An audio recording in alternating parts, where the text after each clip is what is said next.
Sir, you are being placed under HOA arrest. I'm standing on my own driveway at 6:47 in the morning, my coffee still emitting steam, as a pair of clowns in imitation police attire approach me holding plastic restraints. The scent of the morning dew commingles with their overpowering, cheap cologne while they inform me that I am being detained due to an unauthorized vehicle.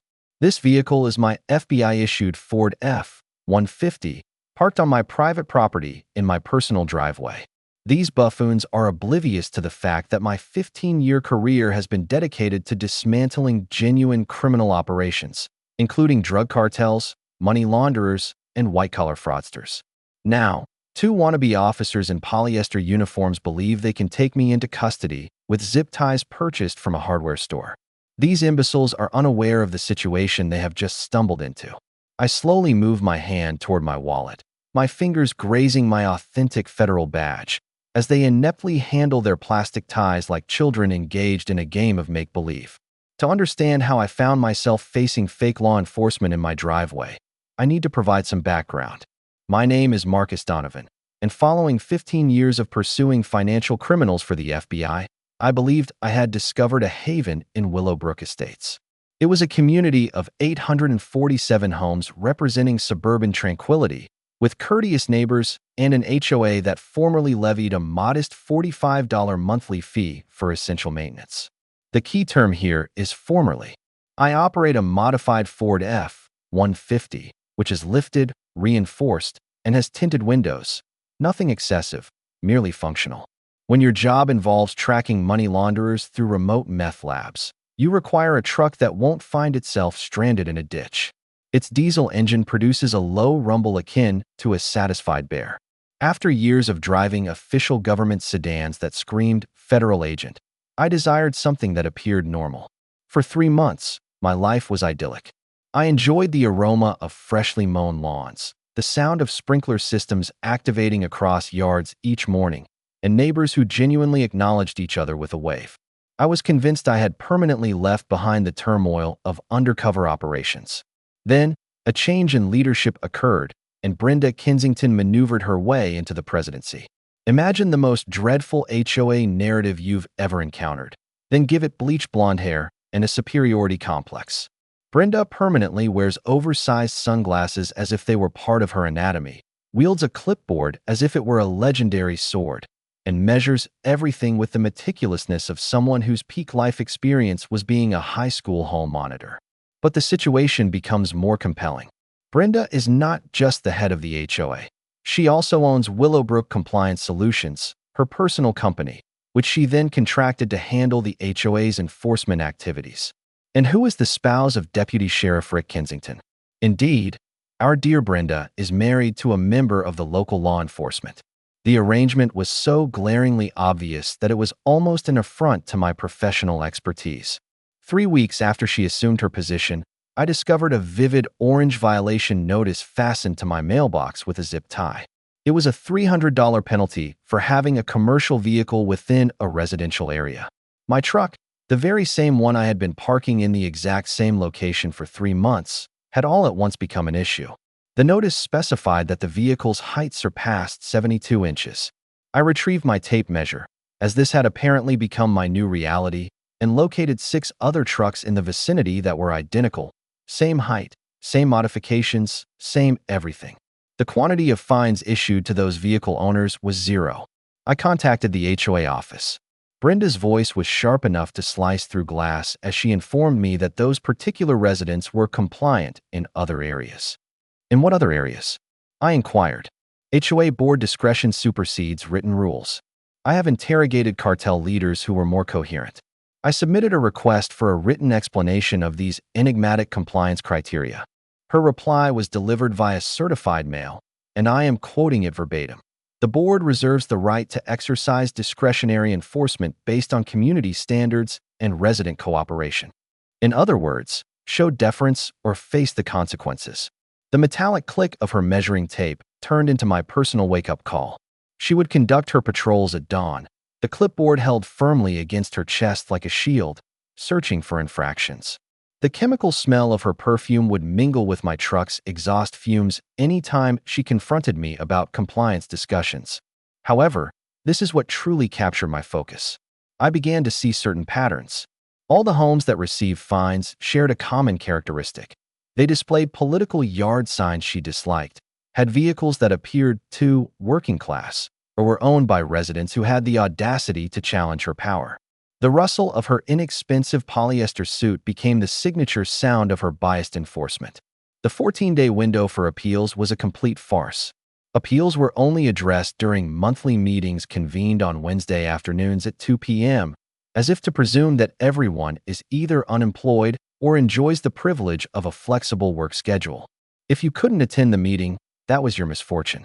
You had to pay the fine.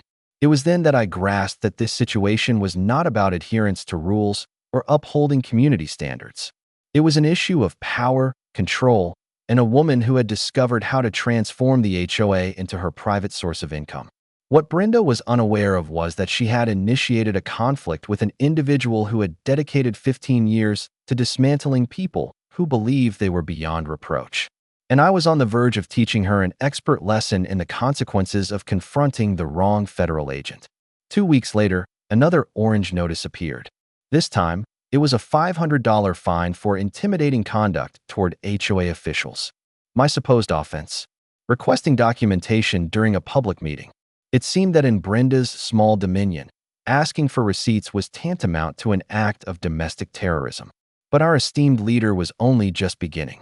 She declared the formation of the Willowbrook Safety Patrol, neighbors clad in bright yellow vests, carrying clipboards as if they were administering their own miniature police state. The scent of new vinyl mixed with the aroma of morning coffee as these budget mall security guards started their community safety patrols, which, for some reason, entailed photographing my every move.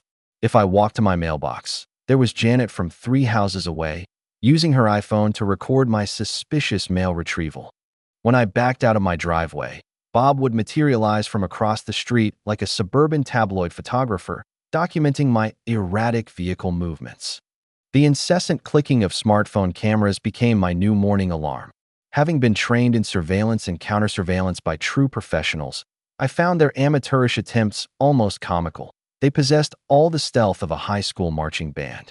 But while they were engrossed in their spy fantasies, I was engaged in what FBI agents excel at: tracing the financial trail. Public record searches are a treasure trove when you know what to seek. It came to light that Brenda's Willowbrook Compliance Solutions was invoicing our HOA for $2,400 per month for compliance services.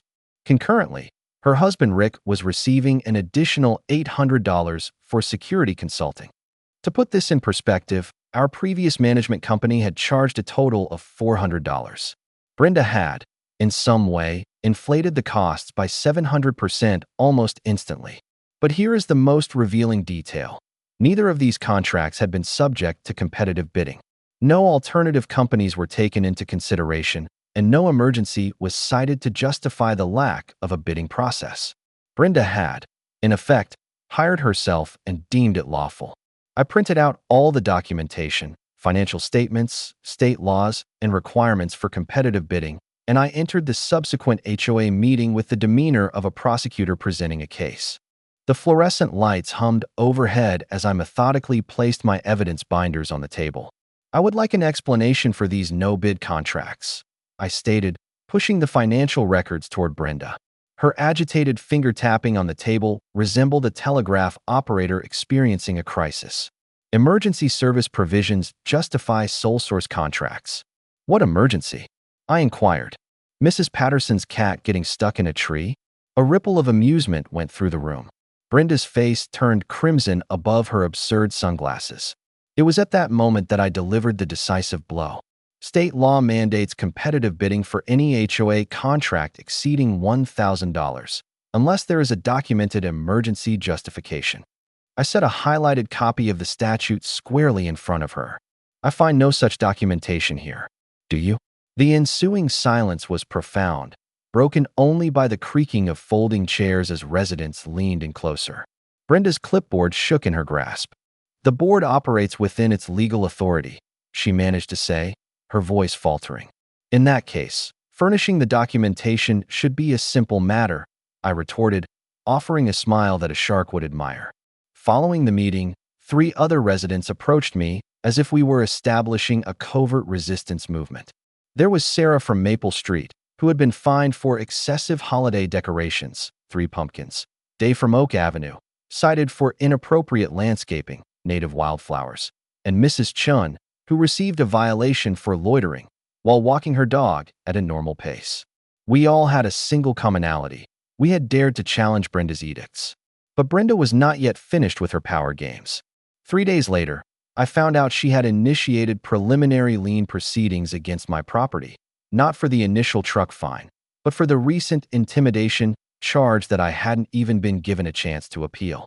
That's when it dawned on me that this was not merely about power struggles or minor acts of vengeance. This was methodical. This was a shakedown scheme disguised as community management. The musty scent of the community center became a familiar smell as our small faction began to convene on a regular basis. Sarah would bring cookies that had the taste of defiance. Dave contributed his research findings. Brenda's prior HOA role had concluded with her hastily leaving town just ahead of a lawsuit. Mrs. Chun, with her remarkable, detail-oriented note-taking, had recorded every single interaction with the safety patrol. The pattern was undeniable. They were singling out residents according to their demographics and political leanings, not for any real infractions. That evening, as I sat in my kitchen with a fresh cup of coffee and piles of evidence before me, I experienced that distinct FBI agent satisfaction that comes when a case begins to fall into place. Brenda imagined she was engaged in a game of chess with a suburban novice.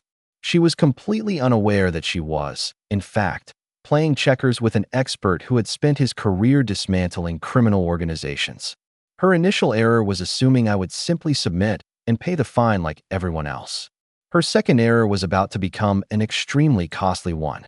Brenda's reaction to being publicly challenged was to escalate to full dictatorial mode. She declared the establishment of the Willowbrook Enforcement Division, not safety patrol, but enforcement. Her 2 jobless nephews, Tyler and Brad, materialized in uniforms crafted to deceive from a distance. Dark blue shirts, poorly made patches, and utility belts complete with handcuffs.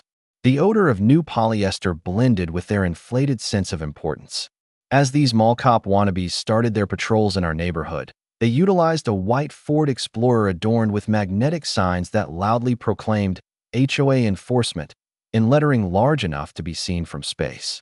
The sound of gravel crunching beneath their boots became the score for our suburban oppression as they paraded around with the authority of shopping center security personnel.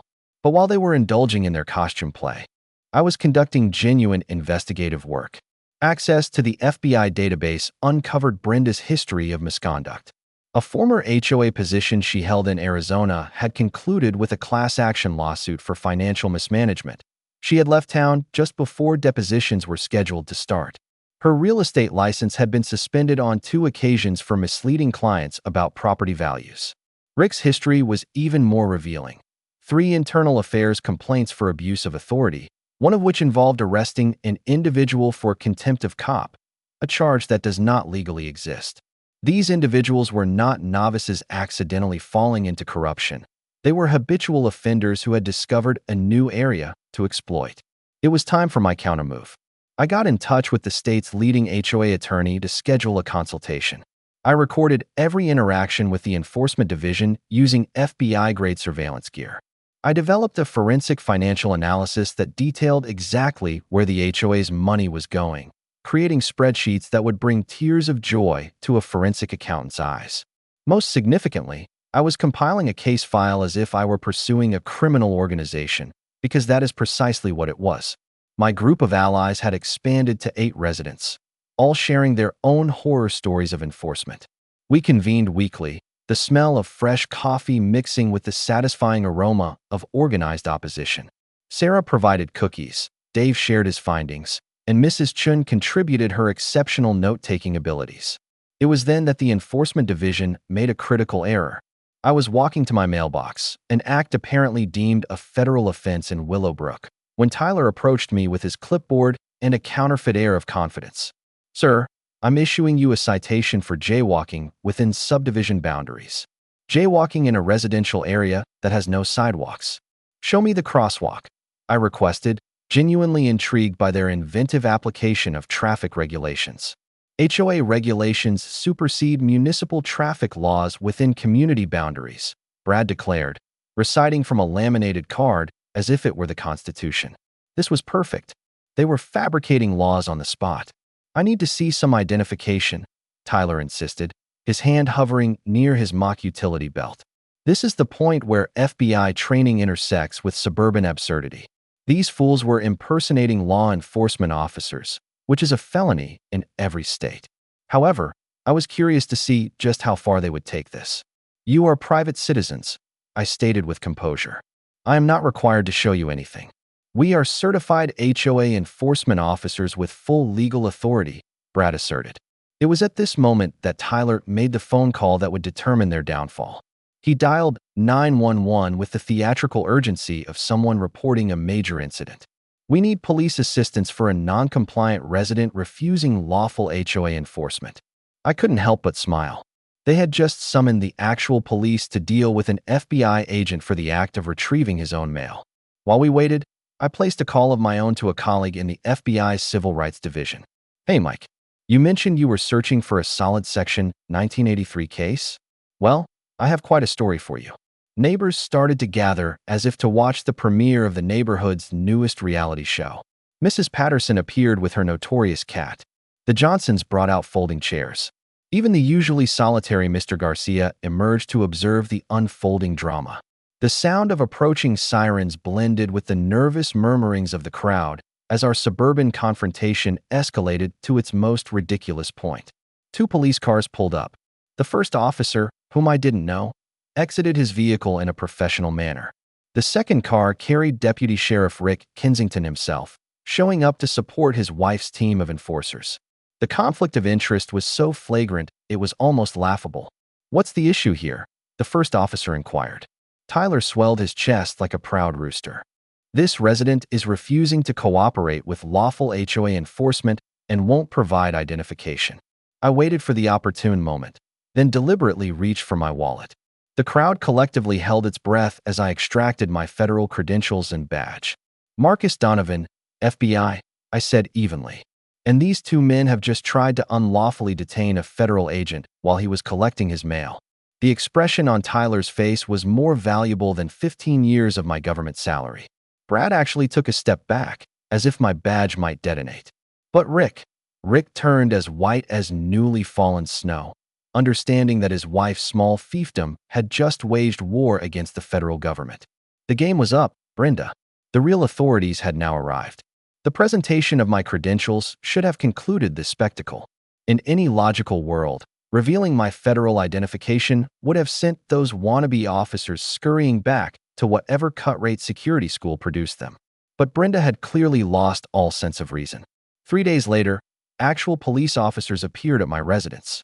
Brenda had lodged a complaint, alleging that I had physically intimidated her during our mailbox confrontation. It was a complete fabrication, but she had managed to persuade her husband, Rick, to document her claims and initiate an investigation. Rick came with Officer Martinez as his partner, his hands trembling as he consulted his notebook. The unfortunate officer was aware he was about to question an FBI agent based on a revenge-fueled fantasy concocted by his wife. The conflict of interest was so glaring it was almost a physical presence. Mrs. Kensington claims you made threatening gestures and used intimidating language, Rick stated, with the same lack of excitement as someone reading his own obituary. Officer Martinez, I began, turning to the actual police officer. I trust you are noting this blatant conflict of interest for your report. Martinez gave a somber nod. He was a perceptive officer who could sense an impending lawsuit. Deputy Kensington, I went on, taking out my phone. Did your wife happen to tell you that I recorded our entire conversation? I pressed play, and Tyler's voice echoed in my doorway. We are certified HOA enforcement officers with full legal authority. Rick's complexion shifted through several shades, like a fading sunset. The recording was irrefutable, unmistakable proof of impersonation, attempted false imprisonment, and a breach of civil rights. His wife had just delivered a federal case to me on a silver platter. This interview is concluded, Martinez declared, likely salvaging what was left of Rick's career. Sir, We will be submitting a report that highlights the contradictory witness statements and will advise against pressing charges. But I was not finished. As Rick drove off, thoroughly defeated, I began making phone calls. Real, consequential FBI calls. Mike, it's Marcus. That civil rights case I told you about? It has now escalated into a federal investigation. I need you to record everything. The phony enforcement unit, the financial deceit, the misuse of legal procedures. We are dealing with Section 1983 violations and possible RICO charges. The satisfying rustle of federal bureaucracy springing into action could be heard through the phone as I detailed the consistent pattern of harassment, biased enforcement, and corruption. This was no longer just about me. It concerned every resident Brenda had intimidated into silence. 24 hours later, my FBI associate showed up with a forensic accountant and enough paperwork to overwhelm a small town. We dedicated 6 hours to constructing a case file so thorough it would make prosecutors ecstatic. Financial records demonstrating systematic fraud? Check. Audio recordings of civil rights violations? Check. Witness testimonies from 8 targeted residents? Check and double check. But Brenda's ultimate folly was still to come. The following day at 6:47 a.m., as I was putting things in my truck, I heard footsteps on my driveway. 2 new individuals in full police-style uniforms, not Tyler and Brad, but professional security guards attired like a SWAT team, were approaching. The morning moisture shone on their tactical equipment as they advanced with zip ties and the arrogant demeanor of people who had evidently never bothered to read the Constitution. "Sir, you're under HOA arrest for unauthorized vehicle modifications," the leader of the pair stated, as if he were delivering a federal warrant. This was the critical moment, the point where Brenda transitioned from a petty despot to a federal defendant. These were not local youths engaged in make-believe. These were licensed security guards in police uniforms trying to apprehend a federal agent over HOA infractions. The scent of their inexpensive aftershave mingled with the aroma of morning coffee as I deliberately reached for my credentials, relishing each moment of the impending confrontation. "Before we go any further," I stated with composure, "you ought to be aware that I am Special Agent Marcus Donovan of the FBI.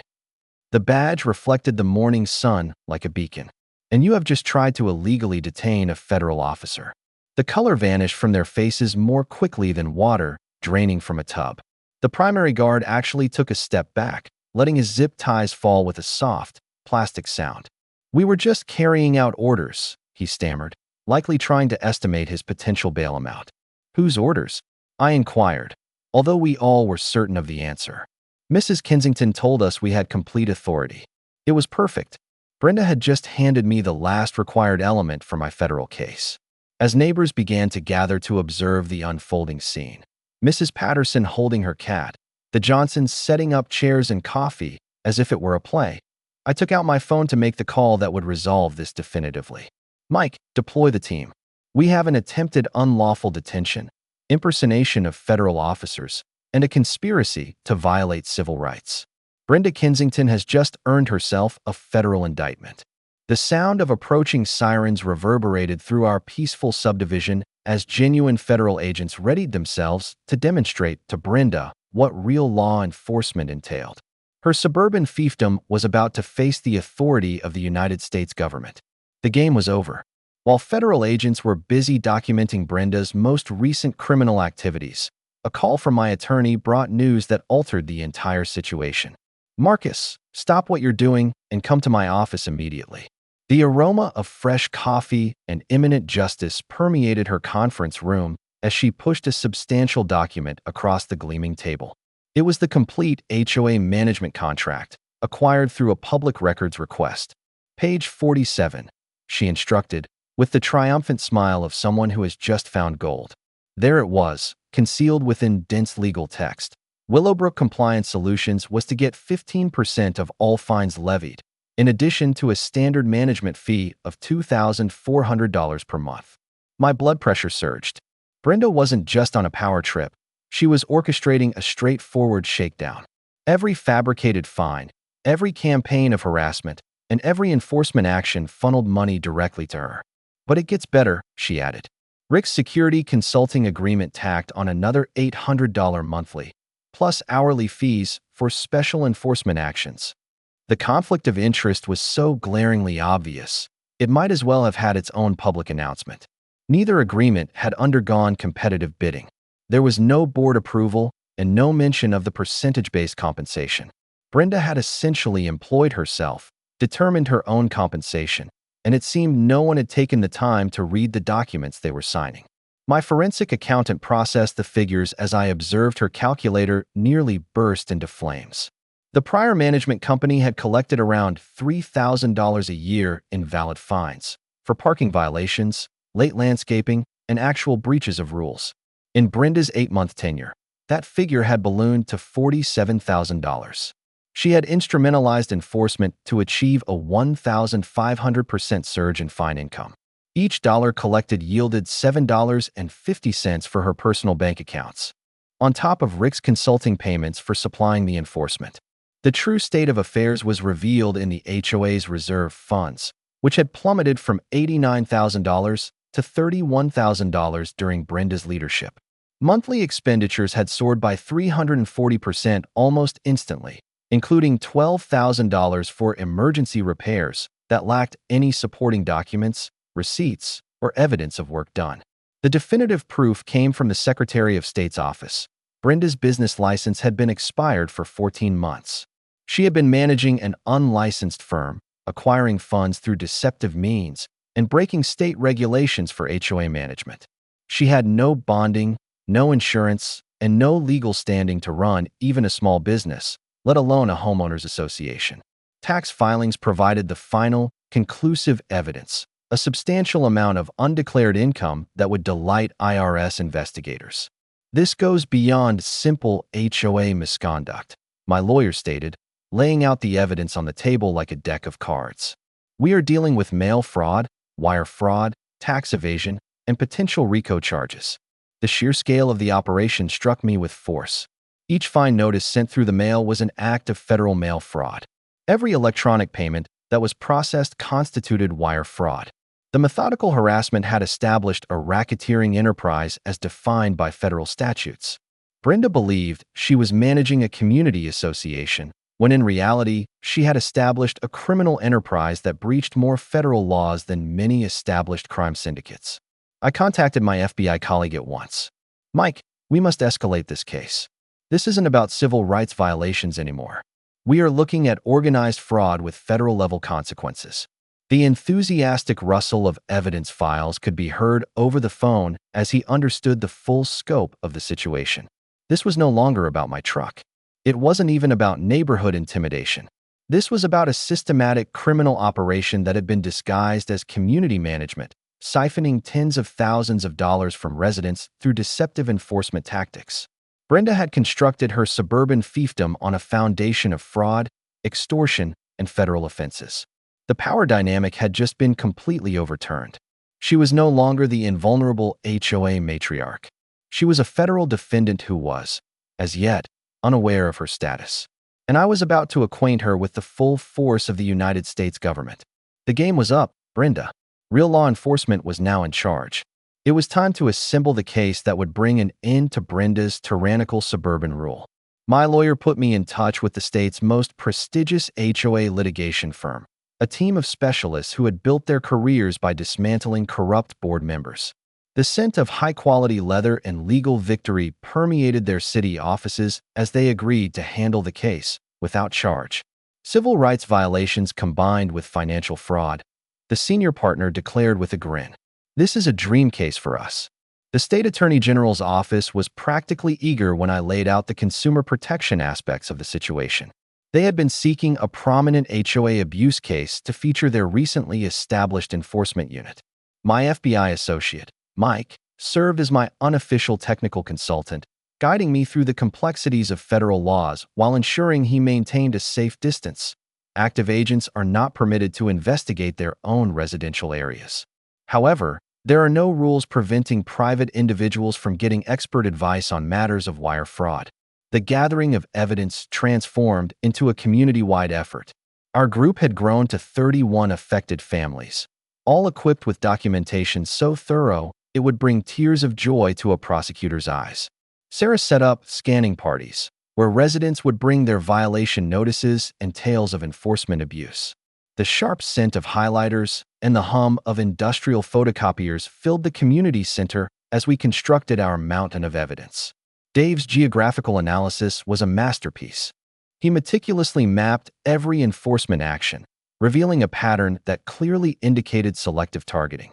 Fines were concentrated on homes displaying certain political signs, owning working-class vehicles, or belonging to residents who had challenged Brenda's authority. Mrs. Chun delivered the most crucial piece of evidence, a meticulously documented record of over 200 encounters, complete with timestamps, witness accounts, and photographic proof. She had, without realizing it, compiled a surveillance file of FBI-level quality. My own role was to conduct the financial forensics, tracing every misappropriated dollar through spreadsheets that demonstrated the link between resident complaints and subsequent retaliatory fines, and a timeline that established a systematic pattern of abuse intended to generate income. But as we were methodically building our case, Brenda was retaliating in a clumsy fashion. She engaged a private investigator to look for compromising information about me, likely in the hopes of undermining my credibility. I can only imagine the uncomfortable phone call that ensued when the investigator, through a public records search, discovered my FBI employment. "Mrs. Kensington, are you asking me to investigate a federal agent? Are you entirely certain about this?" Brenda's reaction was to embark on a 3-day document shredding spree. The loud grinding from her home office resembled a convention of wood chippers as she tried to eliminate evidence more quickly than a mob accountant facing an indictment. At the same time, she was circulating rumors in the neighborhood that I was a dangerous federal agent currently under investigation. And signed flyers began to appear, cautioning residents about federal surveillance and alleging that I was targeting blameless families. The level of desperation was palpable. Rick attempted to create distance between himself and the HOA scandal, abruptly asserting that his $800 monthly security consulting fee was actually for unpaid volunteer service.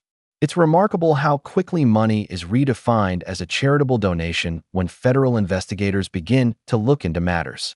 Our operational headquarters was the community center, where we met every Tuesday night. The fragrance of fresh coffee mingled with the satisfying scent of approaching justice as residents polished their testimonies.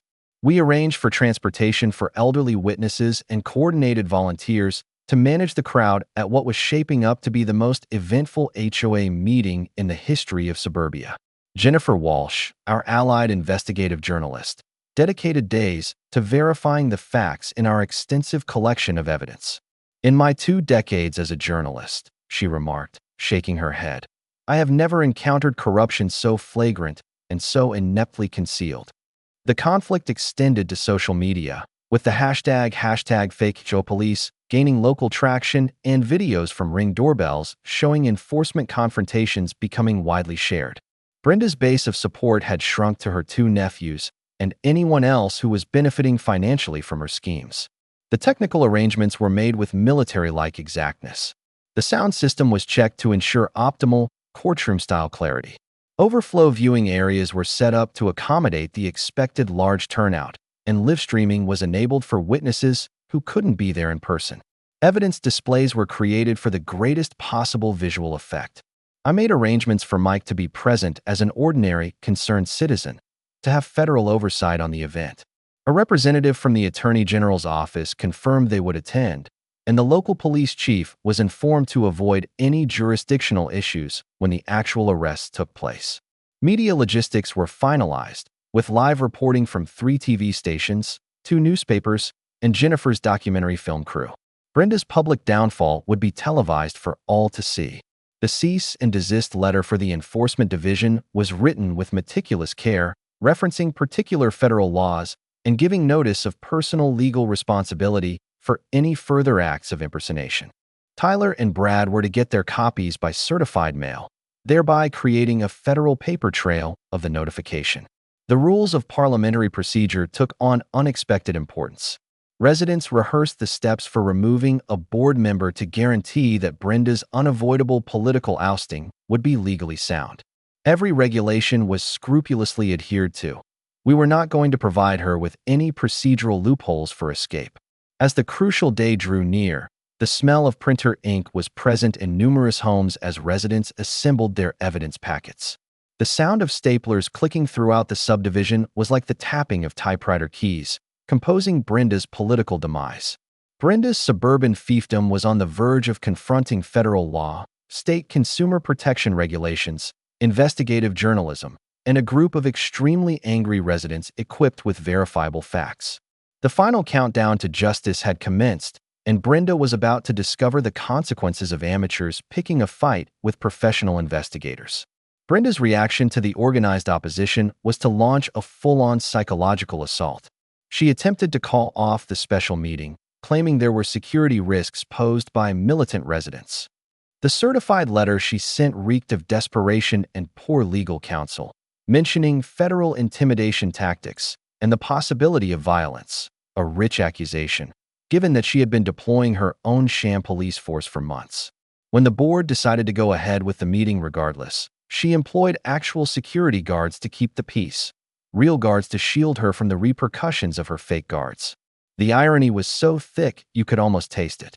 But Brenda's most audacious move was the overnight propaganda campaign, and signed flyers started appearing on doorsteps, cautioning about dangerous federal surveillance and asserting that I was the subject of an FBI inquiry for abuse of power.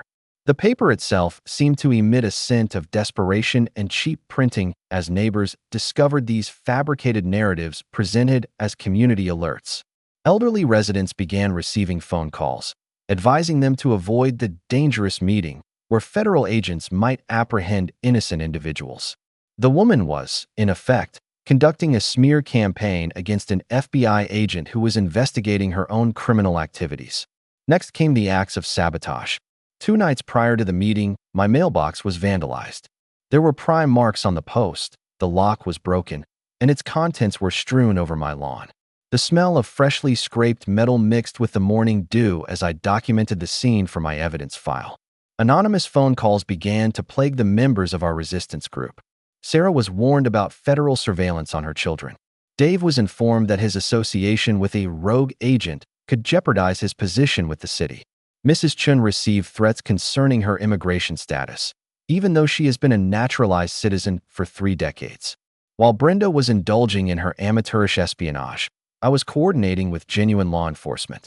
Police Chief Rodriguez personally examined the evidence of intimidation, his expression growing more stern with each report. "This ends now," he stated firmly, dispatching patrol units to regularly pass by the homes of the targeted residents. Deputy Kensington's participation makes this a matter of departmental integrity. The FBI's Civil Rights Division initiated a preliminary inquiry based on the consistent patterns of harassment. Mike came with a forensic accountant and a digital evidence expert, officially establishing federal interest in the situation. The Attorney General's office sent their Chief of Consumer Protection, who came equipped with the authority to issue subpoenas and to prosecute. This was no longer just a local disagreement. It had escalated to a state-level criminal investigation. But Brenda's most foolish act occurred 3 days before the meeting. She confronted me in the parking lot of the grocery store, furtively looking around as if she were a drug dealer making a transaction. The strong scent of her perfume mingled with the smell of nervous sweat as she proposed what she likely considered a clever deal. "Marcus, we can handle this discreetly," she murmured, glancing over her shoulder. "I'll dismiss all your fines, and we can just forget this whole misunderstanding." A misunderstanding. She characterized systematic fraud and a fake police force as a misunderstanding. "What about the other residents?"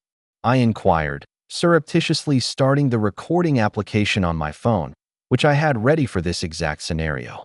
"Rick has a way of making problems go away," she said with a knowing wink. "Traffic citations, permit troubles, inspection holdups. We look after those who look after us." It was perfect.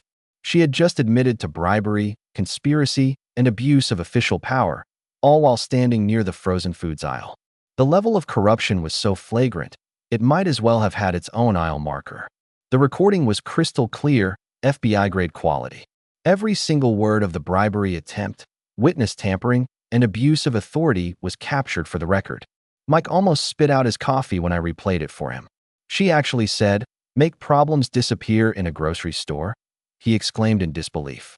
Does she think she's trying out for a role in a gangster film? The community's reaction to the campaign of intimidation was both immediate and impressive. The number of residents expected to attend the meeting soared to over 400. The high school auditorium had to be booked for the overflow crowd. Local merchants contributed refreshments, because it seems a suburban uprising requires snacks. Carpools were set up for elderly residents who were too frightened to drive by themselves. A live stream was organized for those who were afraid to show up in person. Volunteer security personnel worked with the real police to guarantee everyone's safety. Mrs. Chun put the finishing touches on her magnum opus, a comprehensive record of Brenda's offenses, a 47-page document of substantiated abuse that read like a federal indictment. Sarah put together evidence packets for the media. Dave prepared visual aids that would make the corruption undeniable to anyone. The tension was so intense, it was almost tangible. Neighbors exchanged hushed words in the supermarket aisles. Encouraging notes started to appear in mailboxes. Even the mail carrier inquired if I needed additional security for my mail. Brenda's last-ditch effort was to schedule a rival emergency dissolution meeting for the same night, in the hope of lawfully dissolving the HOA before the residents could vote her out. Only 12 households, her last remaining supporters, were notified. But court injunctions are a powerful tool when you have skilled legal counsel. Our lawyer obtained a restraining order that blocked any distribution of assets or changes to the organization. As the day of reckoning neared, Brenda found herself ensnared in a legal trap of her own making, confronted with a federal investigation, state-level charges, and 400 irate neighbors armed with solid evidence. The sound of her collapsing empire was like music to my ears. With only 24 hours remaining until the decisive day, Brenda executed her last, desperate maneuver, trying to abscond with all the funds. She scheduled an emergency dissolution meeting for 2 p.m. on the very day of our planned community confrontation. A mere 12 residents were informed: Tyler, Brad, and any remaining supporters who were still benefiting from her schemes. Her strategy was shockingly straightforward. Dissolve the HOA, allocate the leftover money to the board members to cover administrative expenses, and vanish before she could be stopped. She valued her freedom at $60,000. Rick organized police security for this dissolution meeting, ignoring the blatant conflict of interest. His own department was tasked with providing protection while his wife embezzled from the community's funds. The corruption was so flagrantly obvious, it was almost a spectacle. But Brenda's smear campaign had escalated to a new level of absurdity. Unidentified social media profiles began to spam neighborhood Facebook groups with alerts about federal surveillance activities and the supposed harassment of innocent families. The posts were as unsophisticated as high school gossip, yet they successfully frightened some residents. The words "federal snitch" were spray-painted on the wall of the community center, the venue for our upcoming meeting. The smell of fresh paint and criminal desperation filled the morning air as volunteers worked to remove Brenda's latest outburst. Following that was the attempt to frame me. 3 sprinkler heads in a shared area were found deliberately damaged overnight, with evidence suggesting my truck's tire marks were present. And signed tips were called in to the police, with witnesses claiming they had seen me destroying community property. The fabrication was so transparent, it was almost comical. Nevertheless, Rick launched an official investigation. While Brenda was engaged in her amateurish criminal activities, I was coordinating a federal operation that would be remembered in law enforcement training for years to come. I had obtained court orders to freeze all of the HOA's assets pending the investigation. Every bank account, every wire transfer, and every check was secured more tightly than a federal penitentiary. FBI surveillance units were positioned around the neighborhood, posing as ordinary residents. Mike had brought in a communications vehicle disguised as a cable company van, fully equipped with recording devices that would capture every single word of Brenda's criminal plot. The Attorney General's office had arrest warrants prepared, ready to be executed the instant anyone tried to make an unauthorized distribution of assets. Consumer protection agencies do not take it lightly when corrupt officials attempt to steal from homeowners. But the most ingenious part of the trap was the technology involved. Federal banking regulators had flagged all HOA accounts for heightened monitoring of suspicious activity. Any move to transfer money would set off instant alarms and automatic freezes. A contact of mine, a private investigator, delivered the conclusive evidence. Brenda had established offshore bank accounts in the Cayman Islands, intending to escape the country with the embezzled HOA money. He provided the bank routing details, account numbers, and transfer schedules. She had meticulously organized her getaway. This woman believed she was in a simple game of checkers with suburban novices, utterly oblivious to the fact that she was actually playing chess against federal law enforcement.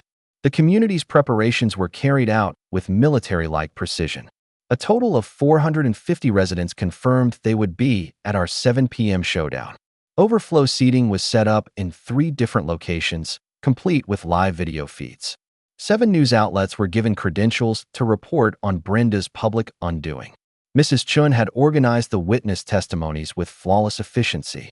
37 residents had prepared statements detailing systematic harassment, fraudulent fines, and violations of their civil rights. Each testimony was documented, notarized, and ready to be presented.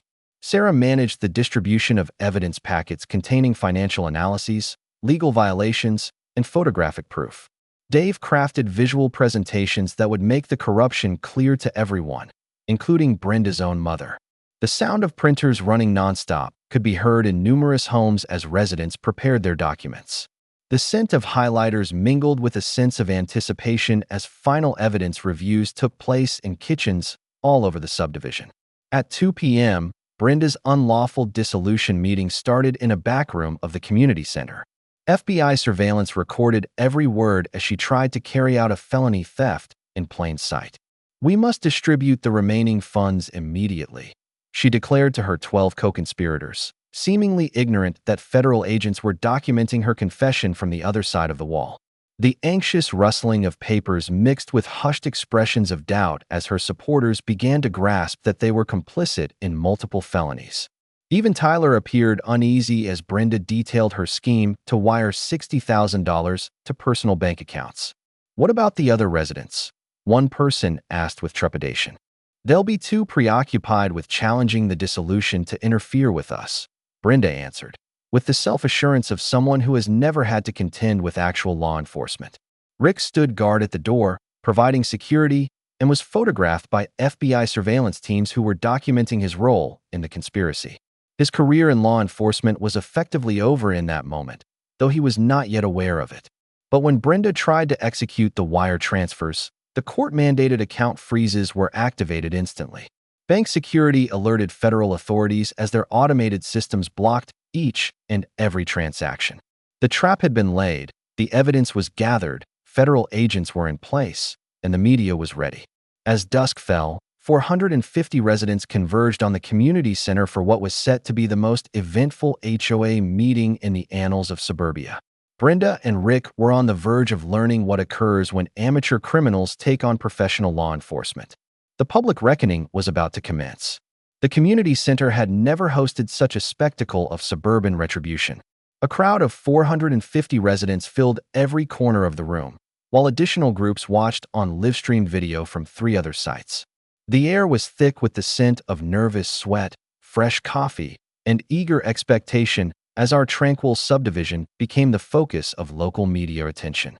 Television cameras were positioned along the walls like an electronic execution squad, their glowing red lights casting a foreboding shadow over what was guaranteed to be the most momentous HOA meeting in suburban history.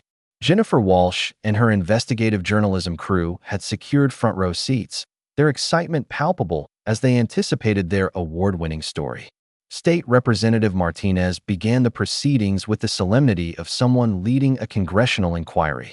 What has transpired in Willowbrook is an example of systematic corruption that poses a threat to every homeowner in our state. The roar of applause was so loud it seemed to shake the very foundations of the building, but I noticed Brenda huddled in a back corner with Tyler, Brad, and Rick, resembling defendants awaiting their sentence. Her distinctive clipboard was conspicuously missing, likely confiscated by federal agents as part of their evidence. When it was my turn, I walked to the podium with 3 large binders, the culmination of months of investigation conducted with federal-level rigor. The room became hushed, the only sounds being the clicking of camera shutters and the collective intake of breath. "Neighbors," I started, opening the first binder with a deliberate flourish. What I am about to reveal is not merely HOA misconduct. This is a criminal operation that would elicit admiration from organized crime syndicates. I presented a financial flowchart that illustrated how every fraudulent fine had directly enriched Brenda's personal finances. A collective gasp swept through the audience like a tangible wave as the residents grasped the full extent of the systematic embezzlement. 15% of every fine collected went straight into Brenda's pocket, I declared, observing her face lose its color. She didn't ramp up enforcement for the sake of safety. She did it for financial gain. I then exposed Rick's consulting payments, the counterfeit police uniforms, and the campaigns of intimidation. But the most damning evidence was the recording from the grocery store. Brenda's voice resonated through the room via high-quality speakers. Rick can make problems disappear. Traffic tickets, permit issues, inspection delays. We take care of people who take care of us. The community center erupted. Residents shouted for justice, demanded immediate arrests, and several elderly women used language that would make a seasoned sailor blush. Even Mrs. Patterson's cat let out a hiss, likely sensing the shared fury. It was at that moment that FBI Special Agent Mike Torres rose from his seat in the audience, his badge shining under the fluorescent lighting. Ladies and gentlemen, based on the evidence that has been presented in our ongoing federal investigation, criminal charges are now being brought against both of the Kensingtons for conspiracy, wire fraud, civil rights violations, and the operation of a criminal enterprise. The affirmation struck with the force of a lightning bolt. A genuine FBI agent was confirming that our suburban ordeal was, in fact, a legitimate federal crime. The applause was thunderous, filled with cheers, whistles, and the deeply satisfying sound of justice being served. But Brenda was not yet done with her self-destruction. She pushed her way through the crowd like a woman unhinged, snatching the microphone with a desperate grasp. "This is a federal witch hunt," she shrieked, her voice breaking with hysteria. "Marcus Donovan is a rogue agent who is abusing his government authority for personal vengeance." The room fell into a profound silence, with 450 people eagerly awaiting my reply. I got to my feet slowly, took out my federal credentials, and raised them high so that every camera could get a clear shot. The moment seemed to stretch on indefinitely as the suspense mounted to a peak. "Brenda," I said, with the steady assurance of someone who has dedicated 15 years to dismantling criminal organizations, "I am not a rogue agent." I paused for dramatic effect, allowing the silence to intensify. "I am simply an FBI agent who is exceptionally skilled at his job. And you have just been apprehended by someone whose profession is to take down people exactly like you." The community center exploded with the collective force of suppressed suburban anger finally being let loose. There was a standing ovation, cheering, and applause so loud it made the windows vibrate. The most gratifying sound I could imagine, Brenda's complete and public downfall. Even the seasoned journalists were smiling as they recorded her breakdown for the evening news. The flash of cameras went off like a display of fireworks as residents captured the moment justice arrived in Willowbrook Estates. The Attorney General's representative, Sarah Chun, declared that the state would be pressing charges within 48 hours. This case represents the most significant HOA fraud prosecution in the history of our state. The official votes that followed were merely a formality. Brenda's ousting was approved by a vote of 447 to 3. Even her own mother-in-law voted for her removal. The proposal to sue for the recovery of assets was passed unanimously, with only her co-conspirators abstaining. Federal agents executed the arrest warrants right there on the stage, the click of handcuffs audible as cameras recorded the scene from every possible viewpoint. Tyler and Brad were escorted away, looking bewildered, likely trying to figure out how their game of playing police had resulted in federal charges. As residents formed a line to recount their experiences and express their gratitude to me, the scent of victory mingled with the cool evening air that flowed in through the open doors. Mrs. Chun came up to me with tears in her eyes. Mrs. Patterson gave me a surprisingly firm hug, and even the perpetually grumpy Mr. Garcia shook my hand. The sound of justice being delivered echoed throughout our subdivision as federal vehicles transported the criminals who had inflicted so much turmoil on our community. The game was over, Brenda. The real law enforcement had finally taken charge. 6 months later, the taste of justice was more satisfying than Mrs. Chen's celebratory cookies. Brenda chose to plead guilty to federal charges of mail fraud, wire fraud, and conspiracy, rather than risk a jury trial that would have been televised across the country. She received an 18-month sentence in federal prison and was ordered to make full restitution of the $67,000 that was tracked to her offshore accounts. Her management license was permanently taken away, and she is forbidden from ever being involved with an HOA again. Rick was fired from his position as a deputy and had to deal with separate state charges for abuse of authority. His career in law enforcement came to an undignified end, resembling a dumpster fire, and his pension was put on hold until he paid back the civil restitution. Tyler and Brad were given probation and ordered to perform community service for impersonating officers, and they are now permanently barred from working in the security field. The last I heard, they were selling mattresses, which seems ironically appropriate for individuals who spent months living in a world of make-believe. But the most significant triumph was the positive change within our community. The new board, which was elected with unanimous support, reduced the monthly fees to just $25, a sufficient amount for actual maintenance without bankrolling any criminal activities.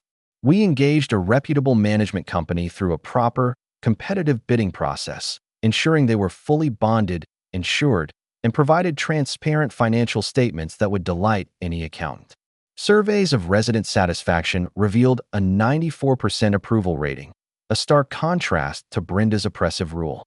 Property values increased by 12% as news of our corruption-free neighborhood spread. It appears that home buyers favor communities where they are not at risk of being arrested by fake police for simply getting their mail. The crowning achievement was the establishment of our Willowbrook Transparency Foundation, funded by the recovered money, to aid other communities in their battles against HOA abuse. We have now helped 23 different neighborhoods to identify and take legal action against corrupt officials, building a network of suburban justice that extends across 3 states. Our case has led to new laws in 5 states that mandate competitive bidding for HOA contracts and outlaw enforcement fees based on a percentage. I have given testimony before state legislatures, contributing to the passage of the Homeowner Protection Act, which has enhanced the rights of residents all over the country. The National HOA Association has since implemented anti-corruption policies modeled on our framework, and my story is now part of the required curriculum for community management certification programs. It seems our local suburban conflict is now a case study in graduate-level courses on municipal governance. I found a sense of personal recovery through an unforeseen sense of mission. After being elected unanimously to our HOA board, I realized that the financial crime skills I developed at the FBI are perfectly suited for scrutinizing landscaping proposals and maintaining fiscal integrity. It's surprising how experience in federal investigations has made me the person everyone in the neighborhood turns to for budget evaluations. The templates we developed, including evidence checklists, organizational plans, and legal information, have been accessed more than 75,000 times through various consumer protection websites. Mrs. Chen's famously thorough documentation method has set a new benchmark for challenging HOA misconduct. Our yearly Justice Day festival now attracts close to 1,000 attendees and features a barbecue, live entertainment, and a symbolic shredding of old violation notices. The scent of grilled hamburgers mingling with the sounds of children's laughter has taken the place of the palpable tension that once characterized our community.